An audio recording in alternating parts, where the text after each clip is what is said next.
Man, I love that intro.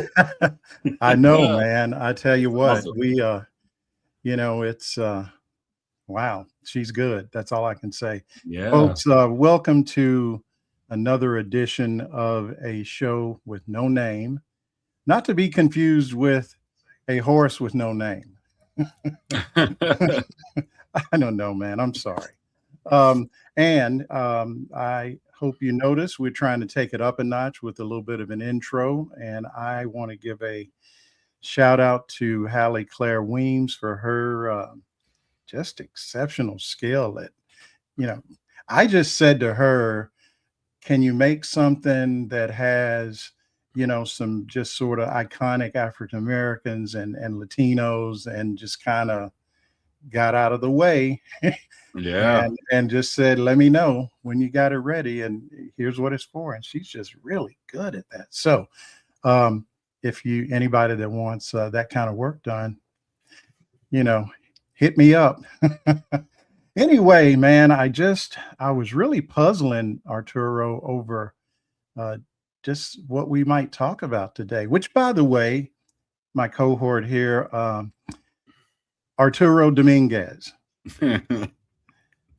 investigative journalist. Decolonized Journalism is his newsletter. And, I'm just kidding. Actually, today is almost tailor-made for me to just step aside and let you cook, my brother. I'm gonna do this. I'm going to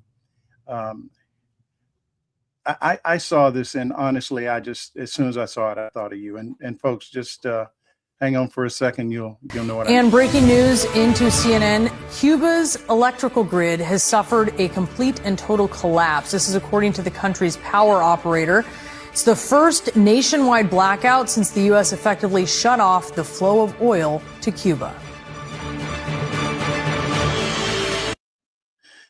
Okay, there we go.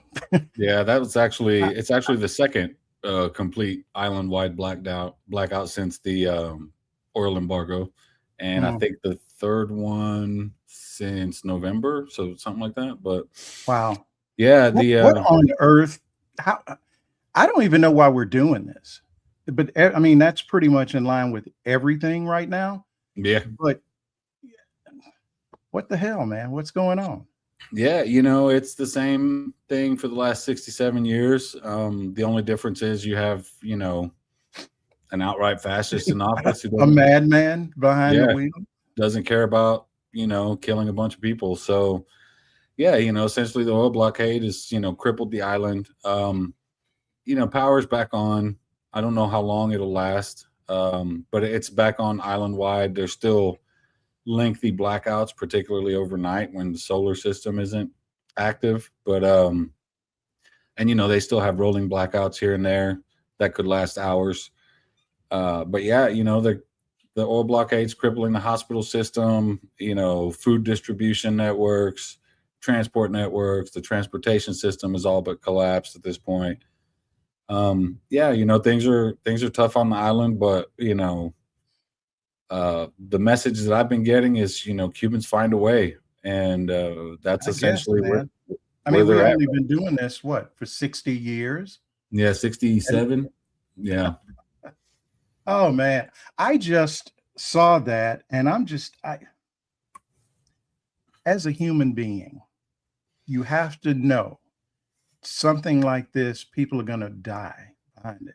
And it's not going to be the people in leadership. I'm sure they got never is. Generators or whatever.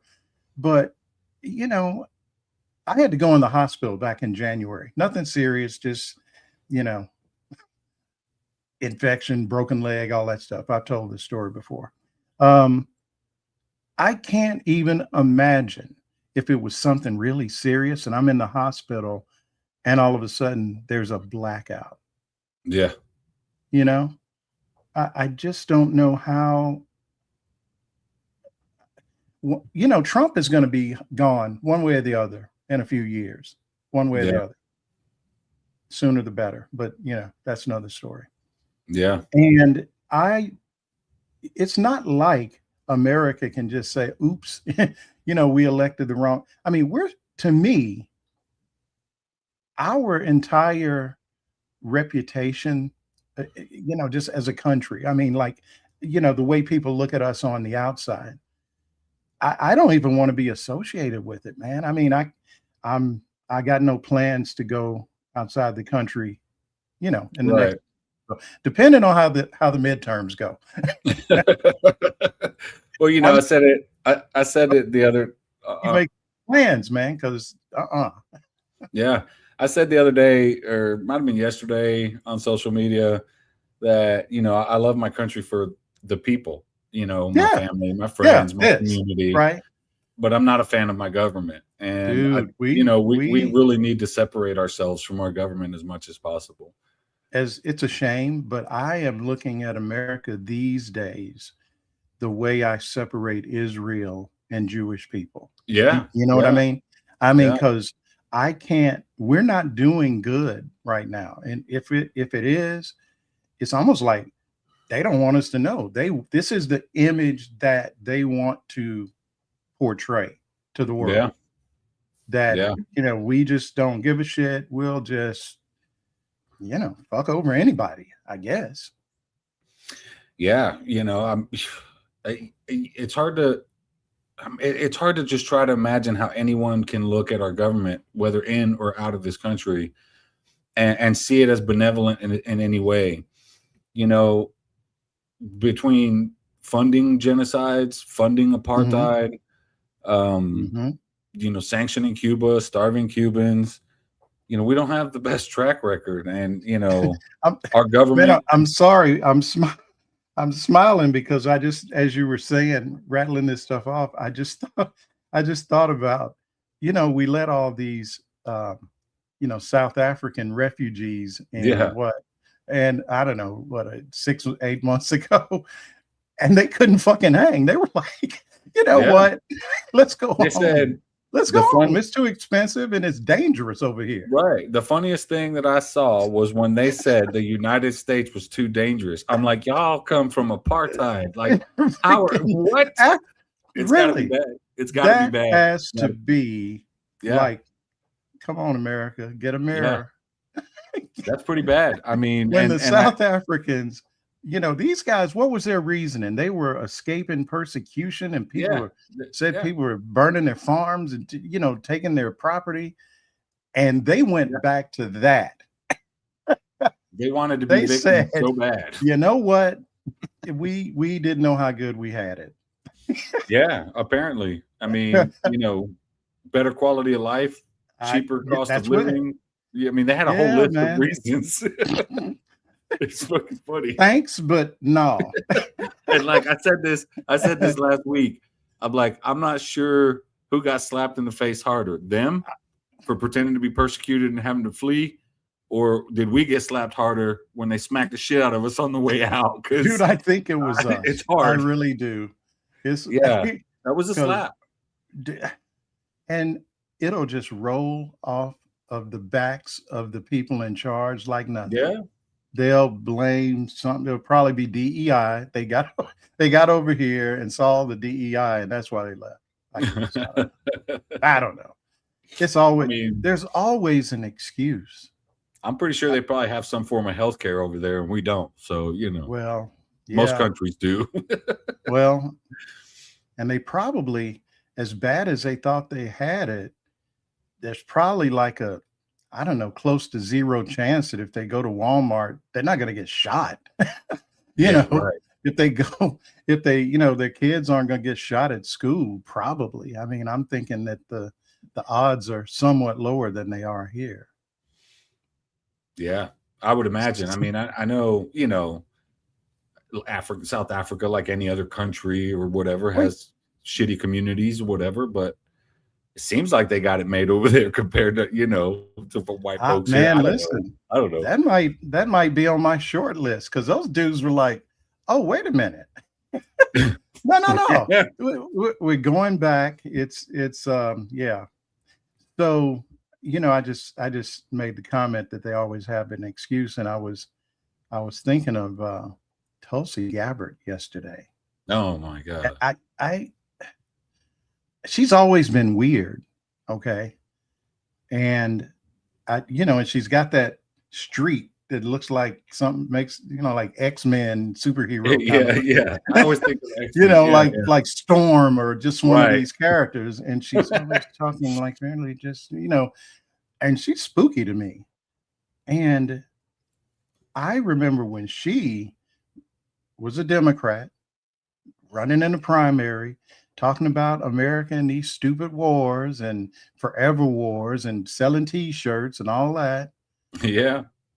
That had to be pretty uncomfortable for her yesterday, because the way the part, I didn't see it. I just listened to some of it on Sirius, and I guess she, everybody has like their written statement that they give out of what they're gonna say, and she had in there that we bombed Iran back in, what was it, June or July, and they don't have any nuclear weapons. There's no evidence that. Right. So it's basically all the opposite of what Trump and everybody else is saying. And then she gets in the hearing and just kind of skips over that part when she's giving her testimony, like she didn't think anybody was going to notice.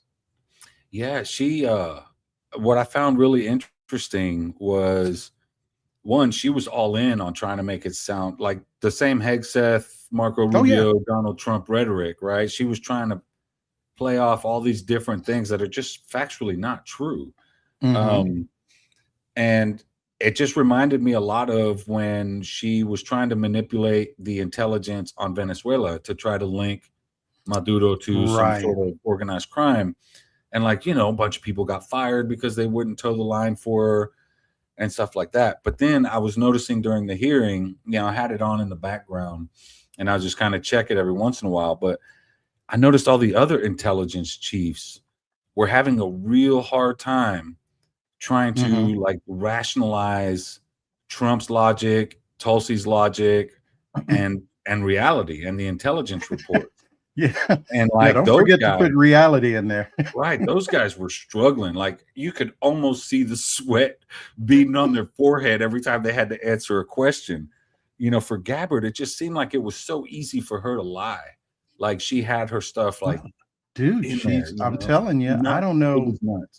I have heard bits and pieces of her, sticking with the superhero theme, her origin story. And it's like she was in some sort of I don't know if it was a cult or just some strange religion or something.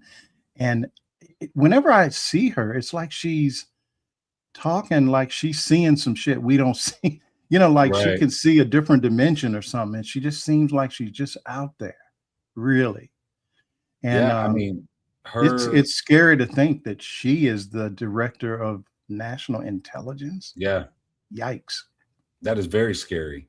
And it reminded me a lot of, Kristi Noem's hearing that led to her being removed. But I don't. But Tulsi's smoother with it though. Right. She didn't crash out like Noem did. And at first I thought, especially when they called her out for omitting that part of her opening statement, I thought, oh, she's toast. Like, Trump's gonna, chuck her out of there. And then she sounded just like him. And I thought, well, no, she's going to keep her job. So, I think as long as she's towing the line, they don't really care what she said previously. You know what I mean? As long as she's willing to manipulate intelligence reports, lie about intelligence reports, this is the kind of harmful stuff that gets said and done in oversight hearings that are really dangerous, one-sided narratives. There was a lot of Islamophobia.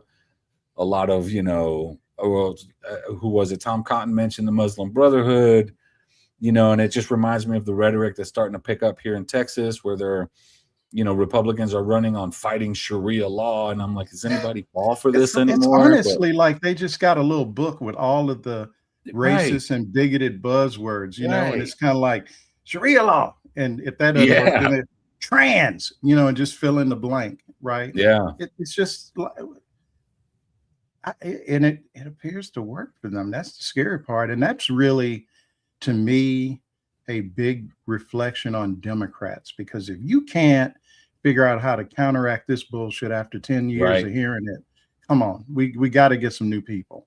We're going to need a bigger vote.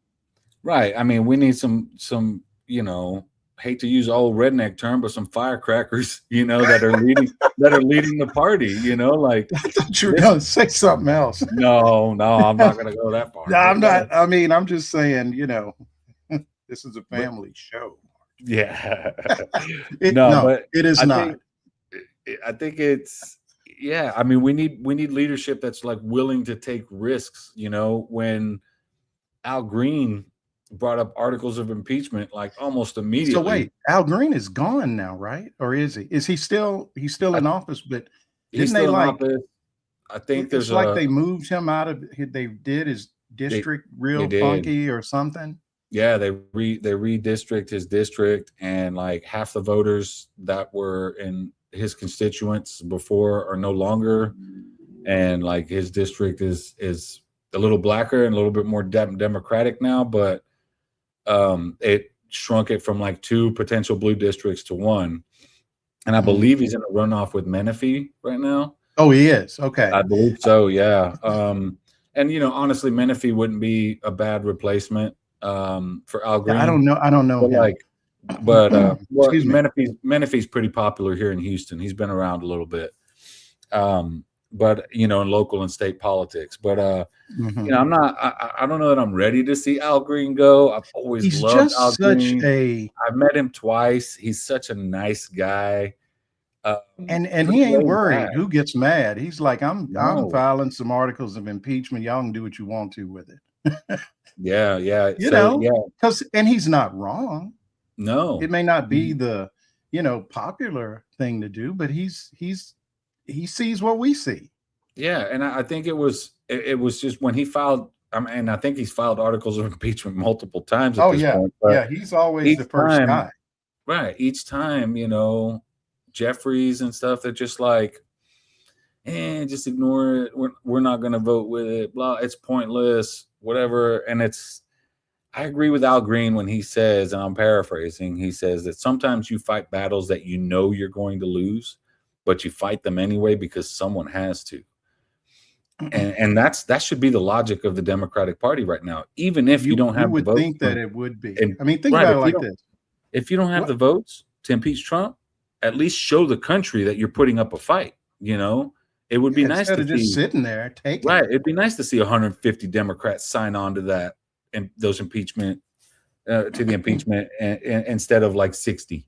You know, it'd be nice to see a couple hundred names on there just to show people and send a message that, look, we're fighting, we're trying to. Simply dismissing it as like child's play especially when it's a civil rights legend like Al Green, like, come on, man, you're not winning any friends, Jeffries. Like, that's when the way Al Green gets treated in Congress is one of the reasons why I really look down on leadership in the Democratic Party. Because that dude, I mean, dude, he's a legend here, like in Houston. I mean, Al Green. So? Yeah. I mean, he's so known. give me a little background. I just respect the guy because he speaks his mind when it's not even particularly popular. Yeah. You know, he's early, but I don't know a whole lot. I mean, and I assume maybe some of the folks listening may not know. No, I mean, you know, he was part of the civil rights movement back in the day. He's always been outspoken in Texas politics, always speaking up for, you know, marginalized communities, particularly Latinos and Black folks.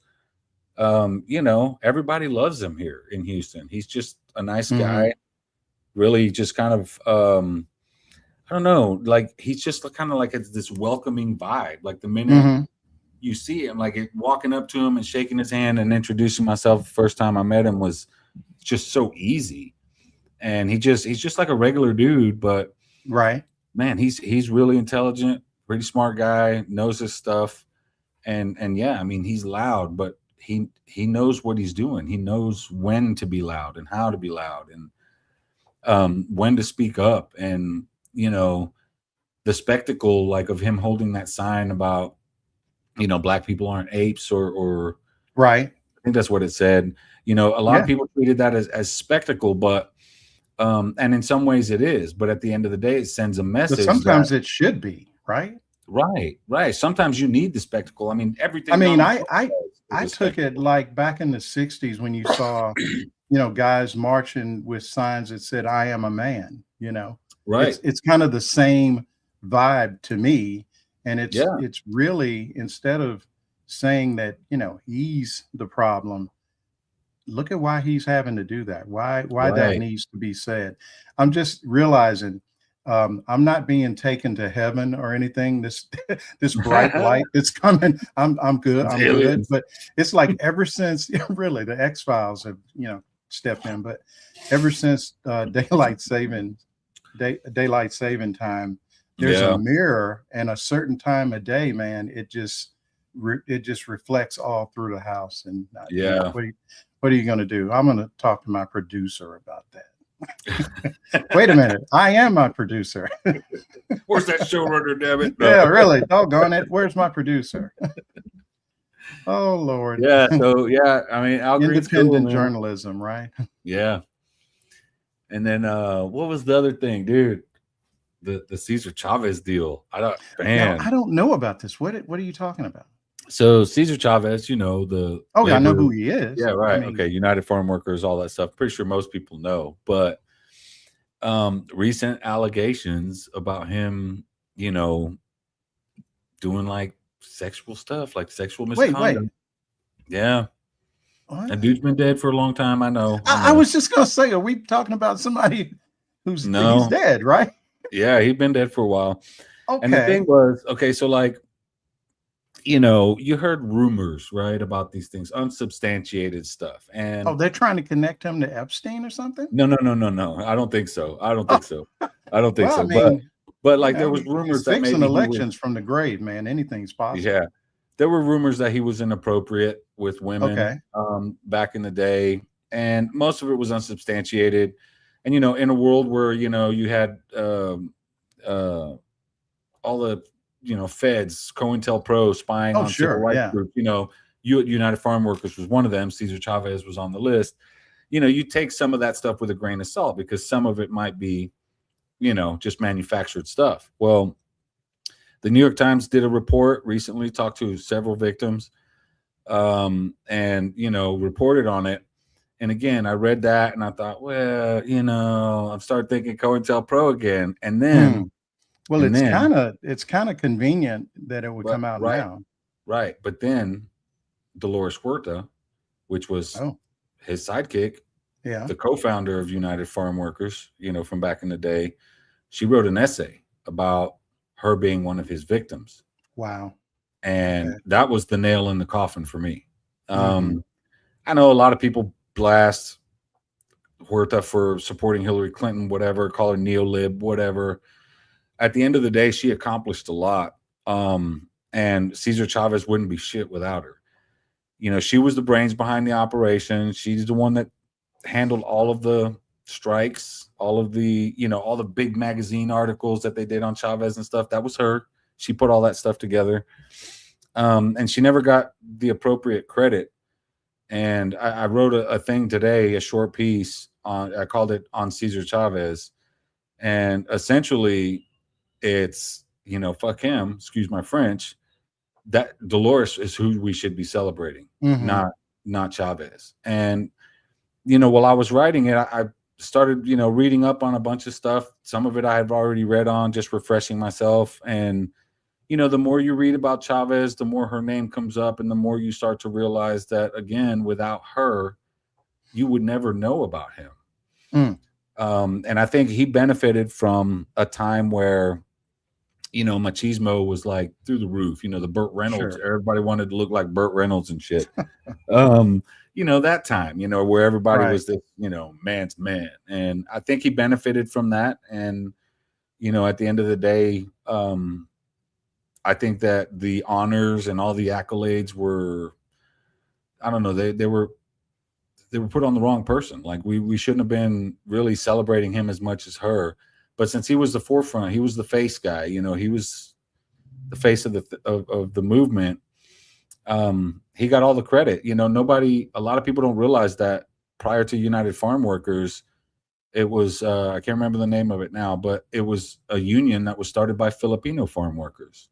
And it was Chavez and Huerta that approached the Filipinos and joined in the first grape strike of 67, I believe it was, which led to a lot of different strikes, legislation being passed, labor rights and stuff like that.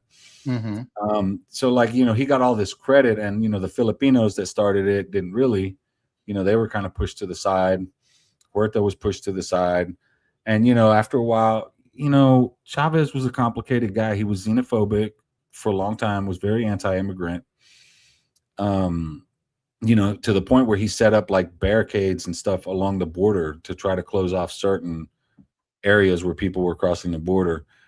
And, when after the whole, the strikes and stuff ended in like the 70s, he kind of took United Farm Workers and kind of made it into sort of a dictatorship type stuff where he was ousting a lot of people.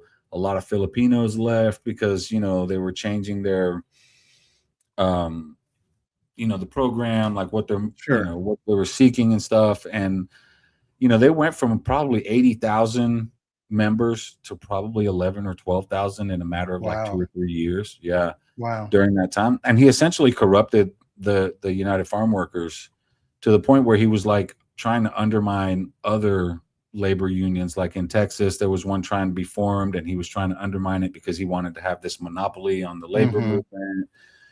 So yeah, I mean, Chavez was always a problematic guy before all the sexual assault stuff came up. And for me, that Dolores Huerta essay was extremely heartbreaking and painful to read. And that was the nail in the coffin for him in my book. I'm done. I So it always should be. right, and I always held Chavez in high regard. I always treated him as a guy. Yeah, he was xenophobic, but he evolved, and he wasn't so anti-immigrant, and all these things. But I can't justify anything anymore, and I certainly can't rationalize these allegations. I mean, they're too much. And the Dolores Huerta thing, like I said, that was the nail in the coffin for a lot of people. And anybody who's saying that the New York Times, the Zionist hit piece against Chavez and the timing and blah blah blah, they haven't read Huerta's essay. Well, the question should always be, is it true? Right. That's always the question. Right. You always want to believe the victims, but you always have to question whether it's true or not. And and what I mean by that is, people saying, oh, it's a hit piece, and it just kind of brushes or breezes by the fact that, yeah, but it's probably true. Unfortunately, yeah, it is probably true. And I Dolores Huerta's 94 or almost about to be 94. She lived a long life. She accomplished a lot of things. And she was so close to Chavez, would never, ever say a bad thing about him. She defended him through a lot of things. And to see her write that essay about him like that and talk about how recent is the essay that you're talking about? Yesterday. It's on Medium. Oh Yeah. Boy. She published it that like yesterday. Wow. Yeah. Okay. The New York Times article was the day before or yesterday morning. And then yesterday afternoon, she had an essay out. And the way she's 94. Right. So and the way she wanted to make sure the record was straight. I think her goal was to validate the victims, defend the victims, because a lot of people were automatically questioning the validity of the New York Times story. But, United Farm Workers, LULAC, all the Latino civil rights groups have issued statements that were just like, and let me just be clear that it came across for most Latinos in this country who know anything about Chavez, it was a huge, huge shock. And it really does make you question a lot of things when you hold somebody in high regard. I wouldn't say it would be the equivalent of somebody saying this about MLK, but pretty damn close. Well, MLK wasn't perfect. I mean, no, he wasn't. He wasn't. He had affairs and that sort of. But you know what? These are human beings, and I think the mistake that we always make is we're trying. People come along and they have that whatever the special thing is, right?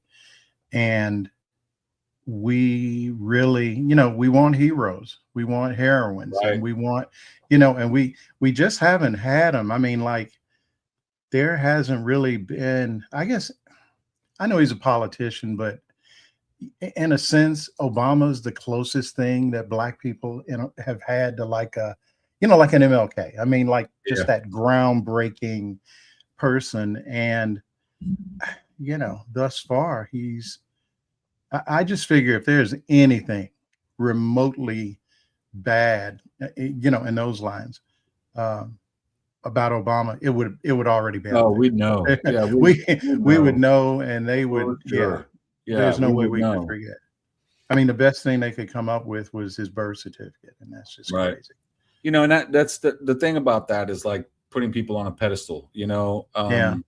We got to be careful with that. It happened. I was never really like a huge fan of Chomsky. I've read most of his stuff.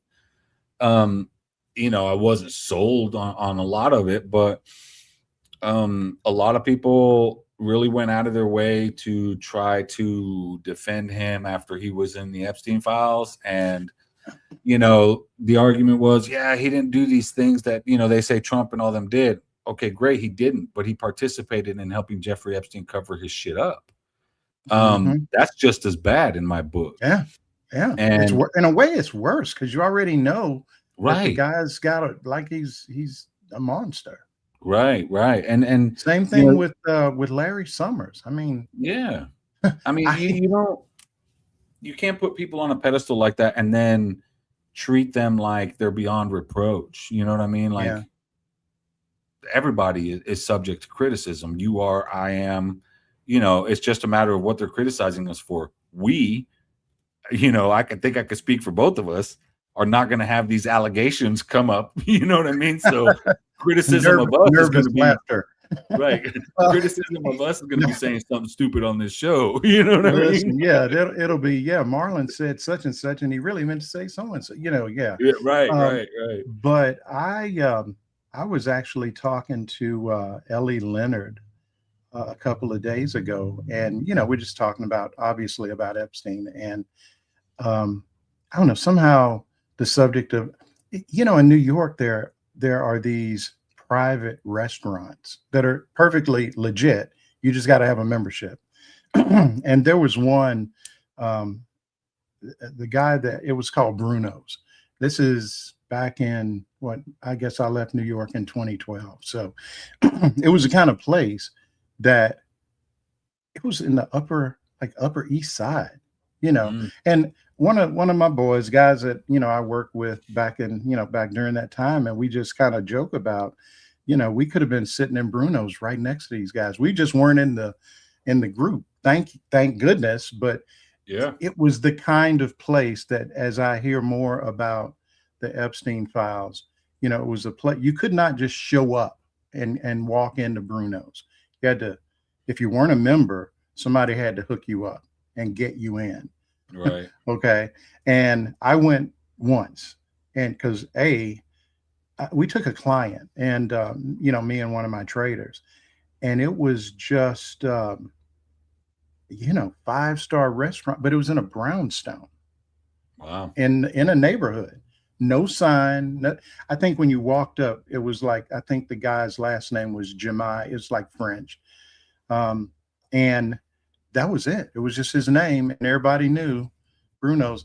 And dude, some of the best food I ever had in New York. But it was just elite. That's all I can tell you. That's the only way I can describe it. Just the whole ambiance was, I think I was the only person in there that wasn't worth several $1 million, and maybe my trader, Yeah. But anyway, all that to say, I thank goodness was not even tangential to that bullshit. You know?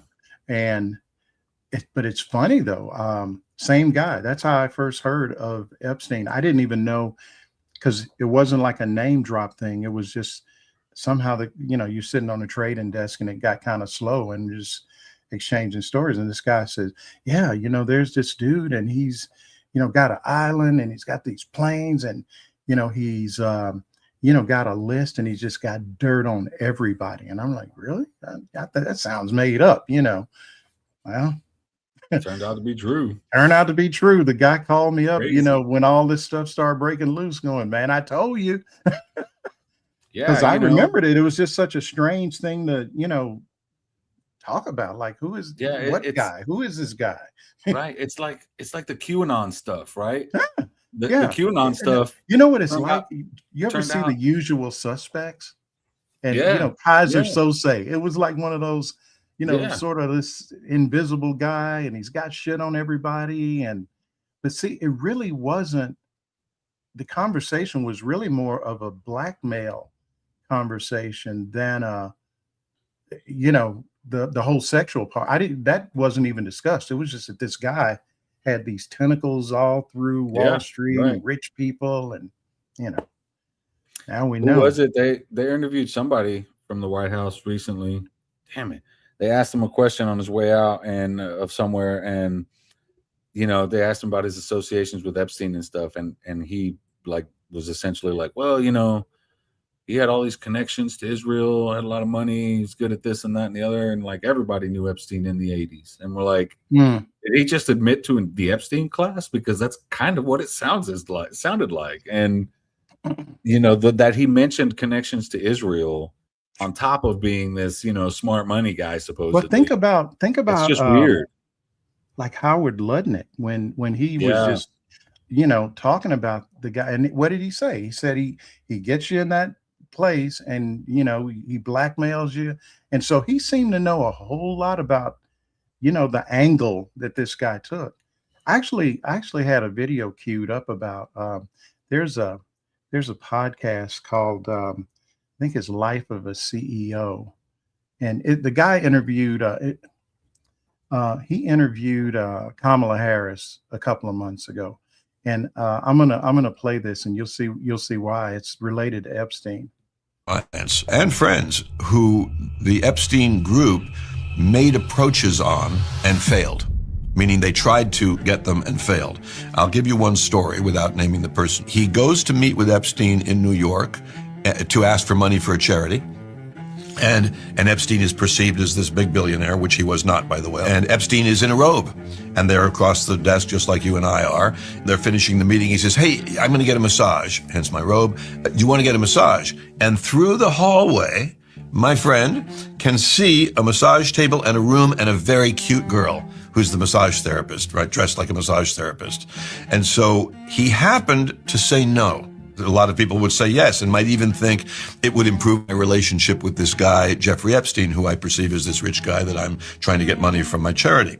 Had that happened, what a different world for that person. What a different life. Because in that room is cameras and then eventually audio. It didn't start off with audio, but audio was added later. And then you're getting a hand job, if I'm allowed to say hand job, from somebody who you don't even think about their age, but turns out to be 17. And you are in the world of trouble for the rest of your life. And that's a big piece of what was going on with Epstein, with cameras in that apartment in New York, and eventually audio, cameras and eventually audio at the island. My take on it, and certainly my public take, is that there was a profound blackmail operation going on to the benefit of probably more than one government, but at least one government. So there you Pretty go. astounding. Yeah. And that was the game. And maybe it's 'cause I'm from the country, man. Something like that, I would be like, oh, this is too good to be true. No. I would be so out of there, dude. Yeah, it's crazy because it's so no. yeah, we That heard kind of stuff stories, does not happen to you right? Like we for heard no stories reason. about this stuff, and we treated it like it's an alien story because it sounded just so far-fetched. And then the QAnon stuff started coming around, and the thing about QAnon was that it was a misinformation out. They were trying to pin everything on Democrats when it's really basically everybody. But well, yeah, it's anybody with enough money to Right. be in that upper echelon where Money and money's power, not yeah. the object, and it's all about exchanging power and hooking each other. And if that's all it was, that's kind of skeevy, but okay. But then to throw the whole sexual abuse thing in, Yeah. and that's how a guy like Epstein. I'm convinced Donald Trump has something, because there's just inexplicable behavior going on in Right. the Republican Party, and it cannot be everybody just scared of Trump. I mean, think about it. These are grown ass men, and they're acting Yeah. like they're just shaking in their shoes over this. And Yeah, I'm like just convinced that Trump has stuff on Lindsey Graham. I was just thinking I Lindsey mean, Graham. Yeah. come on. This Mike dude, Huckabee. I mean, come on, my, all of them. man, I have I said know. before, I used to, look, I I wasn't know. friends with Mike Huckabee, but I was close enough to observe his behavior. He's not even remotely like he used to be when he was in Yeah. Arkansas. I I know. actually I met saw him him. several times when he was the governor. Yeah. Not the I same saw kind of him. guy. I saw him in a video clip. I can't remember what it was. He was walking with somebody, maybe Netanyahu, whatever. Mm. But I saw him trying to be all Mr. Ballsy badass, and I keep thinking of the stories you told, and I just start laughing. I I'm mean, like, nerd. Man, I'm telling you, for folks who hadn't heard it, first time I met this guy, I had just started my brokerage firm in Arkansas. So I'm out there trying to connect wherever I can, and he had just gotten elected lieutenant governor. And he took a meeting with me, and he at the time, and I know it's hard to believe now, he was the only Republican in the whole state house. Everybody, Clinton had become president, but the governor, Republican. Pretty much the entire legislature, as I recall, was Democratic. And so, he was an oddball, odd man out, whatever you want to call it. And they assigned him to the smallest office, and he was just a country preacher. And I think he was probably surprised that he had won, and that's how he ended up becoming governor the first time, was because the guy who had been lieutenant governor moved up when Clinton won, and turned out he was a crook. I know it's a surprise, but what he did was some sort of fraud, because it was in the era when cable television stations were getting the licenses were getting handed out, and there was something that he did. But I'll tell you what, man, his name was Jim Guy Tucker. That's like as down home as you can get. Jim Guy. Yeah. Yeah. And he was a nice guy. He took a meeting with me, but Huckabee was just like a guy who'd come to town for the first time. I'm not playing. Polyester suit, all that stuff. That's funny. But hey, it worked out for him.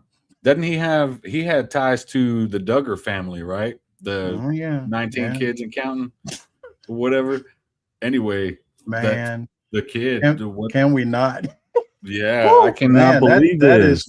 That is like, for people who are always pointing the finger at, saying, like you said, the whole QAnon thing, bless you. The whole QAnon thing was really built to show that Democrats were the, pedophiles and whatnot. And man, every time I look around, there's a Republican, getting caught doing something stupid with a kid or something. Yeah, there's a website called whoismakingnews.com. And it tracks like these, sexual assault cases with minors. Right. And the purpose of it is to point out that essentially that, drag queens and trans people aren't a threat. They're not who we need to be concerned about. Yeah. And inadvertently, the website highlights just how many conservatives compared to Democrats are involved in this stuff. And I mean, it's the contrast is pretty dramatic. There's a lot more Republicans. There are some people who are registered Democrats and stuff on there, but at the end of the day, it boils down to the biggest perpetrators are people who are close to you, in your family, cops, teachers. You know, like you go down the Mhm. list of jobs and you're just like, oh my God. And like drag queens and trans They're people not are even like on the list, really. under 1% or a tenth of a percent on the thing, whereas like teachers, cops, or family are like way up there at the top. Mhm. And I was amazed at the amount of cops that were Really? that get caught like this. Yeah, if you go to that website, like it breaks it down by, you know, political affiliation, you know, based on people who are registered voters or, you know, who have their party registration. And then like, you know, it'll list their occupation, like if they're a preacher, if they were a cop, a teacher, you know, things like that. And it's just like you look at those numbers and you're just like, holy cow, man, like this isn't even so yeah, like when everybody says that you know, society's sick of culture wars, I think that's what they're talking about, because I don't think it's really identity politics and things like that. I think basic human rights for people are just like the lowest Yeah. bar possible. So yeah, I don't know. You know, you see this stuff, and you know, the thing with Cesar Chavez brings it all back up, and a lot of people are like, "Oh, they're trying to deflect from the Epstein files," and I was like, honestly, it's probably going to bring more attention to the Epstein Yeah. file. Yeah. It's Um, right out of the same playbook, sounds yeah, like. the same generational stuff that happened during that era. So, like, yeah, it's pretty, you know, it's a pretty ugly situation, and like, I'm just amazed, one, at how common it actually is in this country. It's probably 10 times more common than I thought it was. And the second thing that really blows me away is how many people still support these people. These Oh, that yeah. just Remember that blows me guy, away. Roy Moore? Remember? He ran against, Yeah, I remember. ran for the Senate, and it was just one thing after another, and people still were going to vote for this guy. Yeah, And fortunately, he didn't win, but I geez, remember Roy Moore and Jeff yeah. Sessions too. Like that, all these guys were just like creepy Klansmen, basically, man. Like Roy Moore was a Klansman without the Klan robe. You know what I mean? And Yeah. yeah, Yeah, dude, like he was something else. yeah, But and it's like, just crazy that you know you got your Dennis Hasterts and stuff out there who like got a oh slap on the yeah. slap on the wrist, and then dude Vince McMahon, like WWE, that Mm. dude hasn't paid any price, and there's a lot of allegations about him with what did they call them, ring kids or something like that? Like I What? don't know, dude. Some weird shit was going Okay. on. Some shit was going Ring on in kids. WWE. Yeah, Jeez. it's just weird, and like you Okay. know, I don't I know how never people get thought away with this. I never thought changing the subject to Iran was going to be like, Yeah. let's talk about Iran, can Let's we? do that. You know, wait a minute. I'm going to go take a quick shower, and then, Yeah, right. man, No kidding. I No mean, kidding. honest, you know, no, seriously, Iran is just, Embarrassing us? it's embarrassing. And honestly, if we get out of this, and I'm not just saying this like, you know, hyperbole, if we get out of this without some sort of a global, you know, Some, yeah. something like the great financial crisis, because this, I think, is worse because, you know, you've got all this violence involved. And it, to me, really highlights how dumb these people are. Yeah. They don't know what they're fucking doing. I have heard stories that it went something like this. So we're negotiating with Iran. Now, mind you, we've had how many negotiations with them going all the way back, you know, pre-Obama. Yeah. And Right, yeah. what we typically have in the room is physicists and guys that understand nuclear energy, yeah, experts, Politics. experts. Yeah. And Iran, that's who showed up for their meeting. Their, you know, that was the folks they brought to the table. And we had Jared Kushner and Steve Witkoff. Yeah. So It's embarrassing. we got the you know, Trump's son-in-law who, you know, this guy figured out how to like run a newspaper into the ground before, you know, Yeah. when he was in New York. I don't know anything about him in terms of him being a successful businessman pre his father-in-law becoming president of the United States. And then you got Steve Witkoff, who's a real estate guy, from what I can tell. And they're sitting across the table from probably the top scientists that Iran has and the top negotiators that they have. Now, there's a story in The Guardian today, I guess. I saw it this morning. It may have come out last night. And they're quoting people. Apparently, there were some people from the UK that were involved in some of these meetings. And they're saying that Iran offered essentially to just get rid of all of their, enriched uranium and all of this stuff, basically to get out of the nuclear business, pretty much. And the next thing you know, we're bombing them. Yeah. And I mean, the folks that were in the meeting said they were shocked at how much Iran was willing to give up. Yeah, they accepted all of the U.S.'s terms, which was unheard of. Nobody expected. And it's like, nah, we're just playing. And so we go bomb the hell out of. I mean, this is. You know what? I've got like a little. It's not my best work, but I want people should see like this Strait of Hormuz. This is it. Okay, right? I mean, what people don't understand is, we always think about oil coming out, but what we don't think about is how much this is stopping food from going in. So this is literally cutting off a significant amount of the supply of, everything from, how you hear about Ukraine being the bread basket or something, because they got, what is it, wheat and barley and all this stuff. It can't get in. So you're going to start pretty soon seeing some repercussions, not just with energy, but with, feed and, food stuff. All this stuff is just stopped. Yeah. I read a thing about fertilizer, the urea that comes through the Strait of Hormuz. Oh, and by the way, man, y'all, it is the Strait of Hormuz. Straits. Not straits. It is not the straits. There's just one strait. It's not STAR, GHT. It's not, no. It's the Strait of Hormuz. That's what it is. And by the way, for Trump to be sitting up saying nobody told him, here's another one of my little hand. I'm doing like that dude on Morning Joe. I got all these charts. Okay, this is the tanker war. The tanker war, when I first got in the business, I was a bond salesman. The tanker war started right about the time I got in the securities business. Everybody knows about this. Even if you weren't alive, everybody knows. And this is the timeline. This happened during the Iran-Iraq war.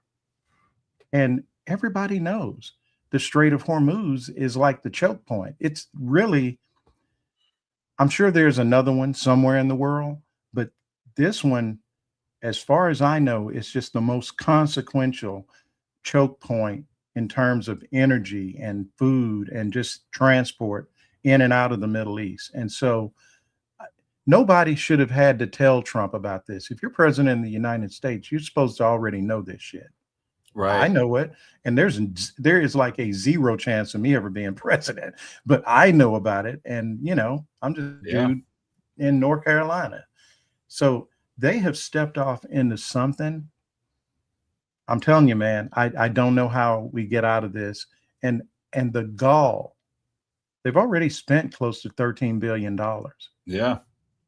And they're asking for 200 billion more. They're asking for 200 million. I'm sorry, bill. It's hard for me to even say it. $200 billion. And you got people around here can't even pay their bills, trying to figure out how they're going to pay for their insurance because we've cut insurance. So we got money for this, but we ain't got money for people to have health insurance. Yeah, they say it would cost us about $20 billion a year to end homelessness. So we could end homelessness for 10 years with that money. I mean, obviously, we don't want to. Right. Yeah. And the thing about the fertilizer too, like I was reading a story about how farmers are weighing whether to plant corn, which requires a ton of fertilizer per acre, or soy, which requires very little because soy is basically self-fertilizing essentially. And they're already predicting something like, I don't know how many tens of millions fewer acres of corn in the US this year than last year. And something like 40 something percent is supposed to be used for ethanol, for fuel. Mm. So that's going to create like shortages of corn in the US, or export corn. I don't even know. But it's just ridiculous that, there's farmers that might lose their shit because they're having to plant soy instead of corn, or by the time a decision gets made of what happens with the strait, those seeds are already going to be in the ground, and you can't take them back out once you I mean, plant them. stop and So, think about just the disruption that Trump and his people have managed to just visit upon us. We yeah, got tariffs over here, just running up the price on everything from food to, whatever. I'll tell you what, these headphones that I'm wearing, I think they were made in China. And, when I first got them, I got a lot of different stuff. And I thought there might be a short in my plug, right? Well, it turns out it was something else. But I bought them on Amazon and I was going to return them. They said, how about if we give you $45 to keep them? I kid you really, not. They paid me to keep, because it's it's probably cheaper. it's cheaper for them to just give me some money to keep them instead of them taking them back and sending them wherever and getting, some fresh ones. So think how crazy upside down that is. I mean, on the other hand, I'm going through everything that I've bought on Amazon, Yeah. and just going, I'm sending this back. What do you say? I'm sorry, man. The trader, I think I found an arbitrage. There you go. I'm gonna send it back to Amazon and see if they'll pay me to keep. As a matter of fact, this shirt that I'm wearing, now that I think about it, probably made in China. I bought a couple of t-shirts. I like t-shirts from TV shows and all that stuff. And I bought two of them from this company. One of them fit fine. The other one was like mislabeled or something. And so I was going to send it back. They said, don't worry about it. Keep it. We'll send you another one. And I just gave it to one of the kids and said, you can Yeah. wear it for pajamas or whatever, So yeah, man, I'm looking at the clock. I'm telling you, the time. cool. Well, the problem is there's so much shit that's wrong. There's Yeah. plenty to talk about, and it just goes. But folks, we really appreciate you showing up and listening to us vent every Thursday. And if you aren't already, if you look at the bottom of the screen, you can see there's how you find the Journeyman and how you find Arturo Dominguez, Decolonized Journalism. And subscribers make this possible, and it is it's fun, but it's work, and we try to be good at this and try to be as accurate as we can with the things we say and the stuff that we write. And we need your support to keep it going. So if you're able, please become a subscriber. Please become a paid subscriber if you can. We certainly know that it is, it's bad out there and getting worse. So we understand. But at the same time, when you look at what's happening with traditional media, it's I'll put it this way: we're the best deal in town. We're cheaper than a cable subscription for sure. So Yeah, for sure. If you can help us keep this thing going, we would certainly appreciate it. And Arturo, Marlon, I guess I'll see you on the other side, buddy. all right, man. Try to stay out of trouble. I know I you're in will. Texas, man. I'm a little bit safer in North Carolina, but not by much. So I'm always in trouble with somebody. so you know what? I'm going to do something special since we got the new intro. It's going to be our outro today too. So for folks who didn't hear, my daughter is she's in the aside from being an excellent artist, she's also really a good at she's just a great creator all the way around. So I hope you guys enjoy the outro. And hey, if you need that kind of work, hit me up, as I say. So take care, folks, and we'll see you on the other side. Bye, y'all.